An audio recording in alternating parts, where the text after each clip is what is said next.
السلام علیکم ورحمۃ اللہ وبرکاتہ۔ بسم اللہ الرحمن الرحیم۔ آج کی ویڈیو میں دو عجیب اور حیران کن واقعات بیان کیے جائیں گے، توجہ سے سماعت فرمائیے۔ پہلا واقعہ حربی حکایت ہے کہ ایک بادشاہ اپنی جوان بیٹی کی شادی کو لے کر بہت فکر مند رہتا تھا۔ وہ برسوں سے نیک اور عبادت گزار داماد کی تلاش میں تھا۔ ایک دن اس نے وزیر کو بلایا اور کہا کہ کسی طرح میری بیٹی کے لیے میری رعایا میں سے عبادت گزار انسان کو تلاش کر کے سامنے پیش کرو۔ وزیر نے اپنی فوج کو شہر کی جامع مسجد کے گرد تعینات کر دیا اور کہا، چھپ کر دیکھتے رہو، جو شخص آدھی رات مسجد میں داخل ہوگا اسے نکلنے مت دینا جب تک میں نہ آ جاؤں۔ اسی وقت ایک چور چوری کرنے کے ارادے سے گھر سے نکلا اور دل ہی دل میں سوچا، کیوں نہ آج شہر کی جامع مسجد میں جا کر چوری کی جائے، وہاں مسجد کی قیمتی سامان چرایا جائے۔ چور جیسی ہی جامع مسجد میں داخل ہوا، مسجد کی انتظامیہ نے چور سے بے خبر مسجد کو باہر سے تالا لگایا اور اپنے گھروں کو چلے گئے۔ فوجی دستوں نے وزیر کو اطلاع دی کہ لگتا ہے کوئی عبادت گزار آیا ہے، مگر مسجد کو تالا لگ چکا، اب صبح کے اذان پر ہی مسجد کھلے گی تو پتہ چلے گا کون ہے۔ وزیر جلدی سے مسجد پہنچا اور صبح کی اذان کا شدت سے انتظار کرنے لگا تاکہ اندر موجود نیک انسان کو بادشاہ کے سامنے حاضر کیا جا سکے۔ جیسی ہی مسجد کھلی، وزیر دستے سمیت اندر داخل ہوا۔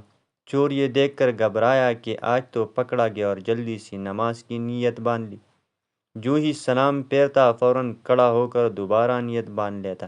وزیر کو اس کی عبادت گزاری پر یقین آ گیا۔ جو ہی سلام پھیرا، فوجی دستے نے اس چور کو پکڑا اور بادشاہ کے سامنے پیش کیا۔ وزیر نے کہا، بادشاہ سلامت، یہ ہے آپ کا مطلوبہ شخص، اسے مسجد سے گرفتار کیا ہے۔ رات بھر مسجد میں عبادت کرتا رہا، چور کی حالت غیر ہو رہی ہے۔ بادشاہ چور سے مخاطب ہو کر کہنے لگا، کیا خیال ہے اگر میں اپنی بیٹی کی شادی تمہارے ساتھ کر کے تمہیں اپنی سلطنت کا ولی عہد مقرر کر دوں؟ کیا تمہیں منظور ہے؟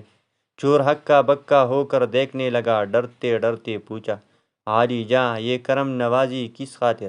بادشاہ نے کہا، تم عبادت گزار ہو، رات بھر مسجد میں رہے، صبح اذان ہونے پر باہر آئے۔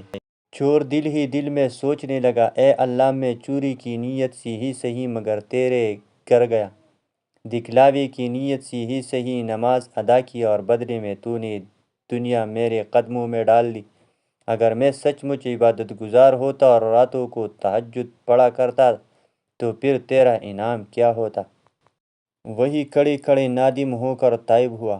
خوش نصیب ہے وہ لوگ جن کا دل عبادت میں لگتا ہے، حال دل اپنے مالک کے سامنے گڑ گڑا کر ذکر کرتے ہیں، آرام دہ بستروں کو چھوڑ کر مصلی پر کھڑے ہوتے ہیں، کیا مقام ہوگا ان کا اللہ کے نزدیک، ایک انسان اس کا تصور بھی نہیں کر سکتا۔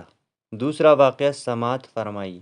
حضرت سیدنا نعمان بن بشیر رضی اللہ عنہ فرماتے ہیں، ایک مرتبہ امیر المؤمنین حضرت سیدنا ابوبکر صدیق رضی اللہ عنہ نے 10 افراد پر مشتمل ایک قافلہ یمن کی جانب روانہ فرمایا۔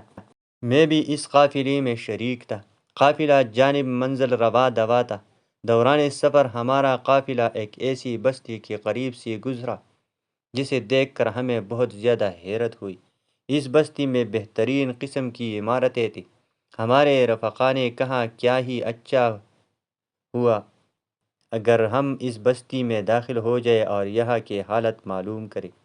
چنانچہ ہمارا قافلہ اس خوبصورت بستی میں داخل ہوا۔ اس کی خوبصورتی دیکھ کر ہماری حیرانگی انتہا کو پہنچ چکی تھی۔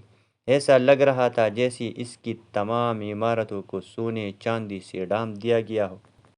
اس کی عمارتیں ایسی تھیں جیسے ہم نے کبھی نہ دیکھی تھی۔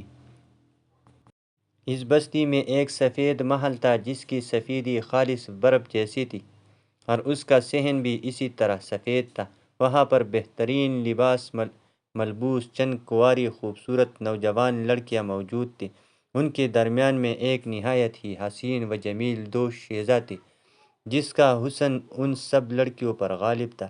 دوسری لڑکیاں اس کے گرد گھوم رہی تھی اور وہ دف بجاتے ہوئے یہ اشعار گنگنا رہی تھی: اے حسد کرنے والو، تم شدت غم سے مر جاؤ، ہم تو اسی طرح عیش و عشرت سے زندگی گزاریں گے۔ جو ہم سے حسد کرتے ہوئے ہمیں موت کی خبر دیتا ہے، وہ خود ہی غمگین اور محروم ہو کر پھینک دیا جاتا ہے، یعنی مر جاتا ہے۔ وہ دو شہزادیاں انہی اشعار کی تکرار کر رہی تھی۔ وہاں اس بستی میں ایک بہترین حوض بنا ہوا تھا جس میں صاف شفاف پانی تھا۔ قریب ہی ایک چھوٹی سی بہترین چراگاہ تھی جس میں بہترین قسم کے جانور چر رہے تھے۔ عمدہ نسل کے گھوڑے، اونٹ، گائے اور گھوڑے کے چھوٹے چھوٹے بچے وہاں موجود تھے۔ قریب ہی ایک گول محل بنا ہوا تھا۔ ہم اس جگہ کا حسن و جمال اور زیب و زینت دیکھ کر محو حیرت تھے۔ ہمارے بعض رفقا نے کہا ہم کچھ دیر یہاں قیام کر لیتے ہیں تاکہ یہاں کے مناظر سے لطف اندوز ہو سکے اور ہمیں اس خوبصورت بستی میں کچھ دیر آرام میسر آ جائے۔ چنانچہ ہم نے وہی اپنے کجاوے اتارے اور سامان کو ترتیب دینے لگے۔ اتنے میں محل کے جانب سے کچھ لوگ آئے، ان کے پاس چٹائیاں تھیں۔ انہوں نے آتی ہی وہ چٹائیاں بچھا دی، پھر ان پر انواع و اقسام کے کھانے چن دی، پھر ہمیں کھانے کی دعوت دی۔ ہم نے کھانا کھایا، اس کے بعد کچھ دیر آرام کیا اور وہاں کے نظاروں سے لطف اندوز ہوتے رہے۔ پھر ہم نے وہاں سے کوچ کرنے کا ارادہ کیا اور اپنے کجاوے کسنے لگے۔ ہمیں جاتا دیکھ کر محل کی جانب سے چند لوگ آئے اور کہا ہمارا سردار تمہیں سلام کہتا ہے اور اس نے پیغام بھجوایا ہے کہ میں معذرت خواہ ہوں کہ آپ سے ملاقات نہ کر سکا اور کماخواہ آپ کی خدمت نہ کر سکا۔ ان دنوں ہمارے ہاں ایک جشن کی تیاری ہو رہی ہے جس کی مصروفیت اتنی زیادہ ہے کہ میں آپ لوگوں سے ملاقات نہیں کر سکتا۔ برائے کرم میری اس تقصیر کو معاف فرمانا۔ آپ لوگ ہمارے مہمان ہیں، آپ جب تک چاہے ہمارے ہاں قیام فرمائے۔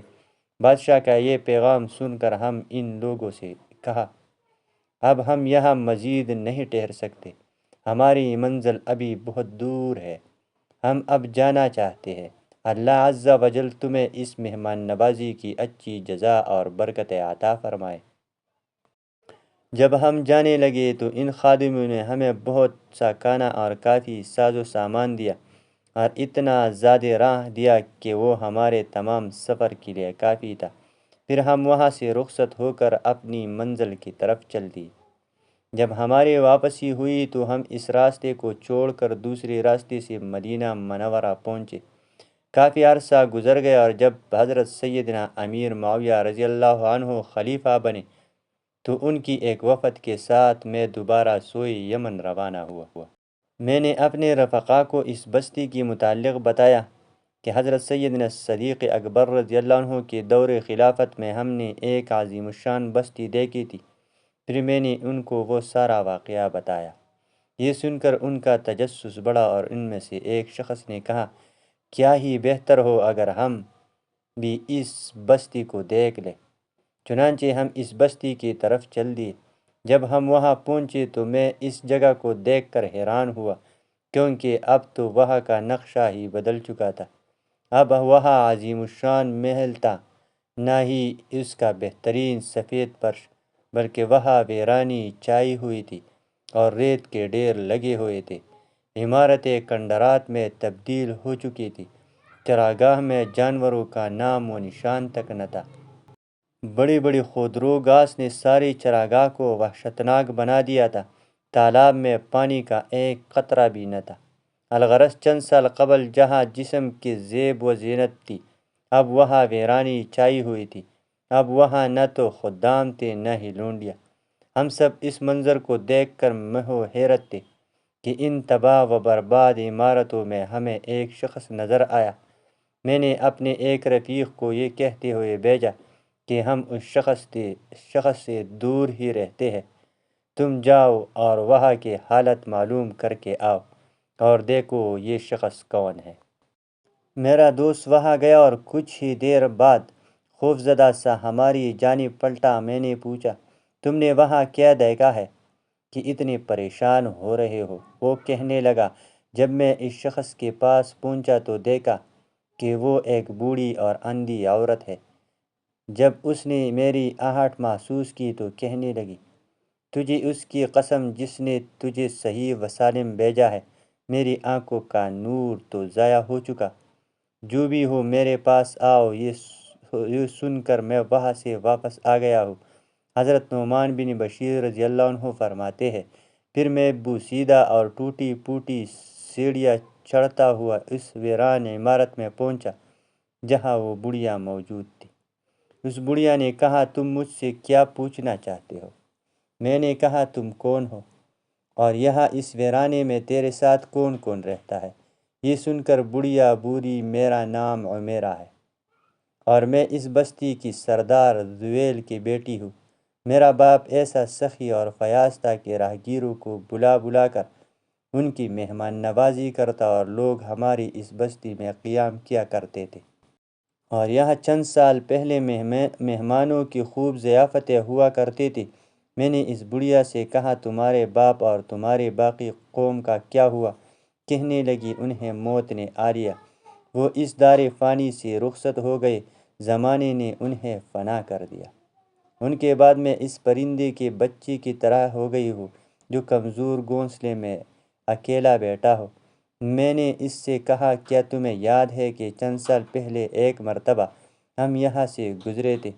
اس وقت یہ جگہ آباد تھی اور یہاں جشن کی تیاریاں ہو رہی تھی۔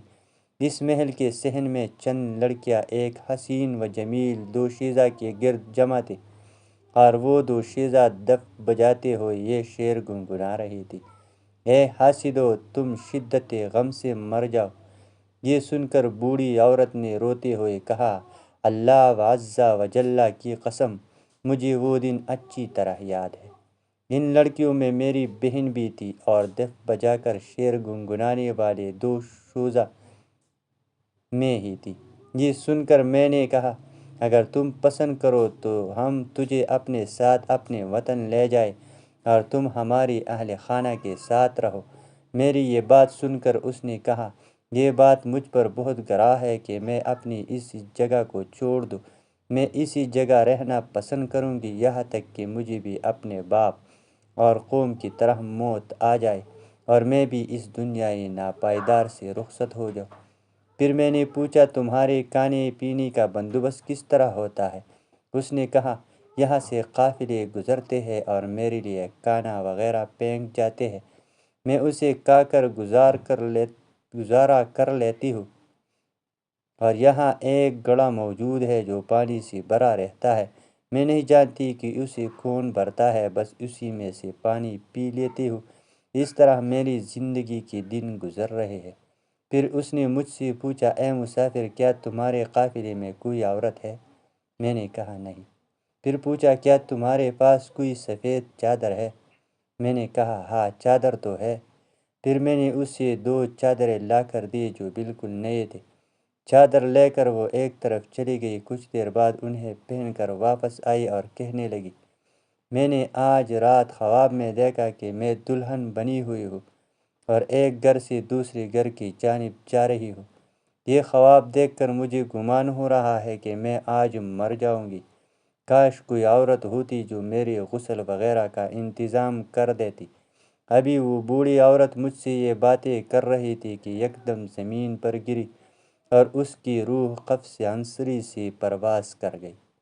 ہم نے اسے تیمم کرایا اور اس کی نماز جنازہ پڑھی، پھر اسے وہیں دفن کر دیا۔ جب میں حضرت سیدنا امیر معاویہ رضی اللہ عنہ کی بارگاہ میں حاضر ہوا اور انہیں یہ واقعہ بتایا تو وہ رونے لگے اور فرمایا، اگر میں تمہاری جگہ وہاں ہوتا تو ضرور ایک کریم اور فیاض باپ کی طرح اس بے کس و بے بس بیٹی کو اپنے ساتھ لے آتا، لیکن مقدر کی بات ہے، اس کے نصیب میں وہی لکھا تھا۔ اللہ عز و جل ہر مسلمان کی مغفرت فرمائے اور ہمیں غیروں کی محتاجی سے بچا کر صرف اپنا محتاج رکھے، 4 روزہ اس نرنگی دنیا کے دھوکے سے محفوظ رکھے اور موت سے پہلے موت کی تیاری کی توفیق عطا فرمائے۔ ہمیں اپنے انجام کو ہر وقت پیش نظر رکھتے ہوئے آخرت کی تیاری کی توفیق عطا فرمائے۔ دنیاوی نعمتوں پر غرور و تکبر کرنے سے ہمیں محفوظ رکھے، صرف اور صرف اپنی رضا کی خاطر تمام نیک اعمال کرنے کی توفیق عطا فرمائے۔